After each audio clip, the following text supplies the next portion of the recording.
يا أهل بيت النبي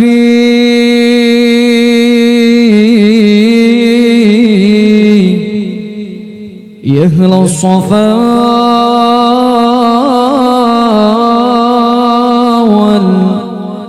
والمناجاة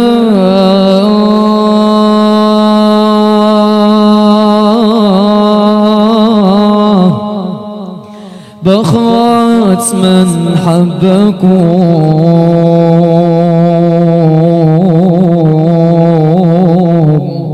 يغفر بما قد تمنى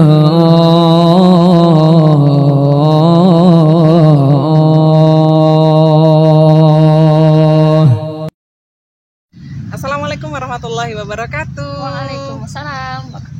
Balik lagi sama kita berdua di OBP, obrolan bawah pohon. Ini enak tuh sandaran tuh. Saya geblak. Jauh. Oh, jauh. Kalau saya di belakang gak ada pohon, langsung gubrak. Oke, sahabat OBP apa kabar? Semoga dalam keadaan sehat dan halo subscriber baru. Mudah-mudahan tidak salah subscribe. Nanti Tidak menyesal lagi. Jangan Ya, di unsubscribe ya, ikhlaskan saja. Subscribe itu gratis. Iya Tapi betul. kuotanya beli. Mudah-mudahan ada manfaatnya dari video cuap-cuap kami berdua buat Amin. para subscriber OBP.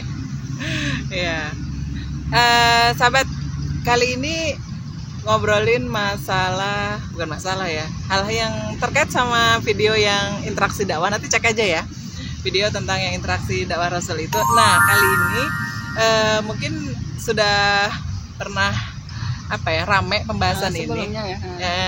Ini tentang perbedaan keabsahan tentang perdebatan ini ya, keabsahan Ba'alawi atau keturunan Nabi di sini ya. Dan Ada apa gitu ya? Iya. Yang kemarin ada kasus, ada yang mungkin kemarin tuh ada yang rame entah yang Habib palsu dan segala macam. Nah, ini kita coba obrolin di sini karena ada pro kontra tentang nasab Ba'alawi ini tadi, dan itu sebenarnya sudah lama banget. Dan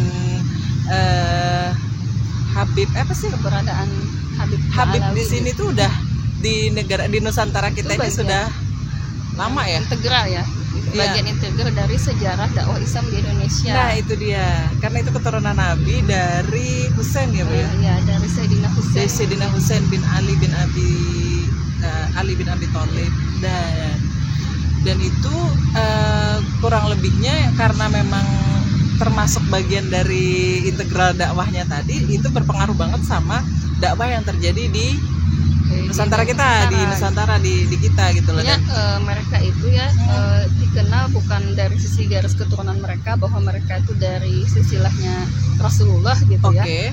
Mereka juga kontribusinya besar gitu dalam penyebaran dakwah ajaran Islam ya di Indonesia ini.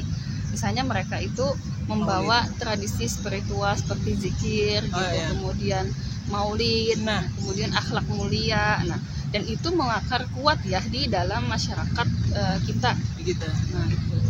Lalu ini kan jadi kemarin tuh gunjang gancing gitu ya, pokoknya beranda Facebook tuh penuh gitu ya. Perdebatan gitu antara keaslian silsilah ini. Nah, itu kan ditengarai oleh adanya tesis kontroversial gitu ya, Kiai Haji Imaduddin Utsman. Nah, beliau ini ya bikin tesis itu, di tesisnya itu menyatakan bahwa tes DNA jarak jauh menunjukkan perbedaan signifikan dengan DNA Nabi Muhammad SAW. Ya iyalah Bu, berapa tahun sudah berapa ribu tahun gitu untuk tes DNA. Nah itu. Jadi tesis ini itu dikemas secara ilmiah gitu. Iya, maunya secara ilmiah gitu karena DNA ya. Nah, dan itu memantik perdebatan yang cukup ini ya di kalangan ulama dan masyarakat. Nah, jadi karena ini biasa kan ada selalu pro dan kontra gitu. Nah, yang pro dengan hasil tesisnya Pak Imaduddin ini ya, Kiai Haji di sini, itu ya ada gitu. Namun di sisi lain banyak ulama dan cendekiawan itu yang menolak keras gitu kesimpulan dari hasil ilmiah itu tentang DNA, karena memang mereka itu sudah istilahnya tuh mengandalkan turas ya, atau literatur muktabar yang telah lama diakui oleh di kalangan ulama. Iya, dulu kan memang dari dulu udah ada pencatatan gitu ya. dari riwayat itu kan, dari periwayatan sudah diakui, segala macam gitu. ya. Nggak ada istilah SDNA gitu ya. Iya, percaya dengan periwayatan gitu ya. Nah, lalu kita cukup ini juga ya, kita tuh menyaksikan hal-hal yang seperti ini gitu di tengah sebenarnya kondisi umat yang ternyata banyak juga masalah-masalah lain gitu. Betul. Nah, lalu kontroversi ini tidak hanya berputar pada keabsahan ilmiah ya, tapi dampak sosial yang signifikan sebenarnya dari perdebatan ini. Nah, jadi yang dikhawatirkan sebenarnya ya dari perdebatan ini gitu, dari masalah silsilah ini, ada upaya sekularisasi dan desakralisasi ulama ada di balik layar. Nah, jadi kita nih ngomong sekularisasi terus nih. Iya. Nah, jadi yang dikhawatirkan itu ternyata sebenarnya di balik layar itu ada sekularisasi dan desakralisasi ulama. Jadi kayak misalnya mempertanyakan gitu ya, ketika ada ulama ini atau Habib A atau nanti Syarifah gitu ya yang memang udah menyampaikan ini terus dipertanyakan. Nah, itu sebenarnya bahaya. Anda siapa gitu ya? Sah nggak ini keturunannya? Iya. Udah tes DNA belum? Nggak kebayang sih. Nggak kebayang ya. Ada Habib mereka itu kan sudah diakui gitu ya. Kita patut istilahnya tuh bukan patut lagi, wajib menghormati ya, karena memang itu ahlul bait gitu dari Rasulullah SAW. Iya. Gak mungkin loh, bener nggak apa Pian gitu keturunannya itu kurang ajar gitu ya maksudnya. Nah, jadi itu potensinya yang bahayanya itu adalah menghapus peran penting habaib dalam sejarah dakwah Islam di Indonesia. Nah, termasuk kan kontribusi mereka itu, padahal gitu ya, kontribusinya para habaib ini gitu ya dalam penyebaran Islam ini ya, Wali Songo itu juga gitu. Bahkan beliau dikatakan keturunan dari Mbak Alawi. Wali Songo itu. Nah, kemudian kalau kita bilang Bu, tadi bahayanya kan ada upaya sekularisasi ini. Nah, itu tadi mencoba merasionalisasi segala aspek dalam hal keagamaan. Nah, termasuk nasab dan otoritas ulama gitu. Jadi harus bahaya kan kalau agama secara ilmiah gitu. Ini jadi kayak menurut yang bisa menyampaikan yang sudah terverifikasi gitu. Termasuk sebenarnya ini kan sebenarnya pembahasannya nanti panjang gitu ya. Kita perlu belajar juga sih Budiani, mana yang masuk metode ilmiah, mana yang sebenarnya masuk ke rasional tadi rasional gitu.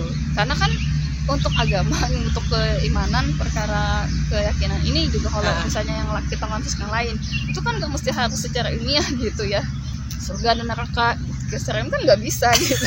Mau ke sana dulu. Tapi itu kan ada dalam Al-Quran. Nah, Al-Quran sudah memberitakan gitu. Oh iya ya, kayak perkara rukun iman gitu ya. Kalau itu di studi ilmiah susah gitu.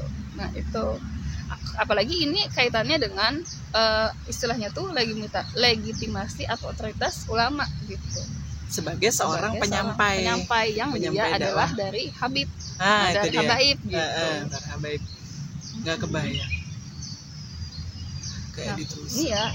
Karena ini bukan sekedar masalah teknologi ya atau ilmu pengetahuan, tetapi upaya sistematis tadi untuk merongrong otoritas ulama dan memecah belah persatuan umat. Betul. Nah, jadi akhirnya kan masalah umat banyak yang seharusnya para habaib ini bisa bersatu, membantu menyelesaikan ini, memberikan masukan apa segala macam dengan jalur yang dari Ahlul Bait tadi yang memang dari keturunannya langsung dari Rasulullah. Kemudian di masyarakat ada yang berbeda. Terus itu kamu Habib mana? Sah nggak tuh Habibmu? Aduh, nggak kebayang sah. Artinya perpecahan sosial itu semakin meluas. Betul. Gitu. Masalah masyarakat nggak selesai, dari justru malah nambah masalah baru. Iya. Dengan adanya tadi pengen ada ngambil ilmiahnya tadi. Contoh gitu ya. Jadi sekularisasinya di sini itu nampak lagi gitu ya, kemudian untuk mengikis fondasi keislaman yang telah dibangun susah payah gitu dahulu ulama dan Wali Songo gitu ya. Jadi antara metode modern ya yang dibilang DNA ini, Iya. itu versus dimensi historis dan tradisional yang diakui secara luas oleh para ulama dunia. Gitu. Jadi mau dilawan gitu versinya. Ya mau dilawan, iya benar-benar. Padahal itu kan dari kitab-kitab turas ya yang mencatat silsilah habaib seperti karya Imam Bahauddin Al-Janadi dan Muhammad bin Yusuf Al-Yamani. Jadi bukan sekedar dokumen kuno ya, tapi merupakan bukti kuat yang selama ini dipegang oleh para ulama itu dalam menetapkan nasab. Iya. Dan sangat prihatin ya Budian, ternyata juga ada tokoh-tokoh muda NU ya, tokoh-tokoh muda NU yang malah terjebak dan dimanfaatkan oleh isu ini, permasalahan ini. Gitu kan, kita tahu lah malah yang begitu yang Bang Haji juga. Tapi pembahasannya ya tadi, kalau kita tidak menganukan membahas yang masalah ininya ya.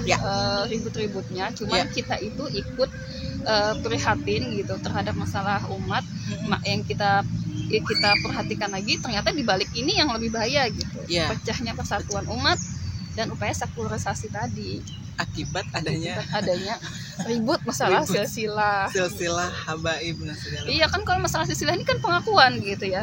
Jadi dalam Islam itu kan kata Nabi Muhammad SAW ya dalam hadis yang riwayatkan Imam Malik, bahwa manusia itu dipercaya nasab tadi ya, dipercaya atas pengakuan nasabnya selama sumber-sumbernya itu sahih. Misalnya saya keturunan Abu Bakar loh, kan nggak mungkin langsung dipercaya gitu karena sumbernya itu dari mana gitu. Harus ada, jangan asal mengaku. Asal mengaku gitu. Memang berat ada juga. Memang ada kan kemudian orang-orang yang suka menipu gitu ya, maksudnya oknum-oknum yang dulu ngaku Habib ternyata dia Habib palsu. Tapi kalau masalah ini ya biasanya itu akan ketahuan juga gitu. Kalau dia bukan Habib yang betul-betul keturunan Nabi Muhammad SAW. Nah, itu masalah yang lain ya, masalah penyimpangan gitu dilakukan oleh orang-orang tertentu. Jadi solusinya sebenarnya umat harus bersatu gitu, bersatu, karena ya dalam Quran surah Hujurat ya, innamal mu'minuna ikhwah, sesungguhnya kalian itu bersaudara. Berarti balik lagi ke kita semuanya, ketika mempelajari Islam, cari guru yang benar-benar dalam artian yang terpercaya lah, kita juga yakin. Kemudian apa yang dibawa oleh guru kita itu kalau memang masih berkenaan, masih ada di dalam Al-Quran, ada di dalam Sunnah gitu ya ikutin gitu ya. Terus juga terhadap perbedaan-perbedaan pendapat, kan Islam itu imamnya banyak Bu ya, mazhab Syafi'i, mazhab ini segala macam, itu merupakan hasanah kekayaan hasanah Islam, keilmuannya itu loh. Nah berarti jadi itu sudah sunatullah ya Budian. Betul, kan memang banyak seperti itu kan enggak apa-apa gitu. Tapi kan Budian, kalau sudah perbedaan yang tadi menyangkut tadi itu kan masalah gitu ya. Maka solusinya satu Budian juga yang terakhir adalah adanya pemimpin. Betul. Karena imam itu al-imamu yarfa'u al-khilaf. Jadi kaidahnya imam itu menghilangkan perbedaan yang menimbulkan perselisihan. Jadi ada satu komando gitu kan. Ini anunya yang ini seperti itu. Nah itu mungkin jadi pelan-pelan loh. Kalau misalnya saat ini belajarnya masih baru sedikit ya tidak apa-apa. Sedikit-sedikit dan dilanjutkan.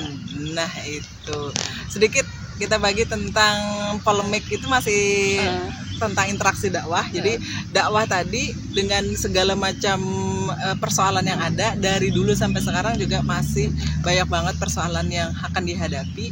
Tapi yang paling penting adalah tidak berhenti untuk menginteraksikan Islam. Artinya berinteraksi dakwah Islamnya jangan mundur. Oke, terima kasih yang sudah mendengarkan video kita kali ini. Sampai berjumpa kembali di video-video kami selanjutnya. Kalau ada yang belum nonton video-video yang sebelum-sebelumnya, boleh ditonton dulu. Saya Dian Anjarwati, Mas Liati, undur diri. Assalamualaikum warahmatullahi wabarakatuh. Waalaikumsalam.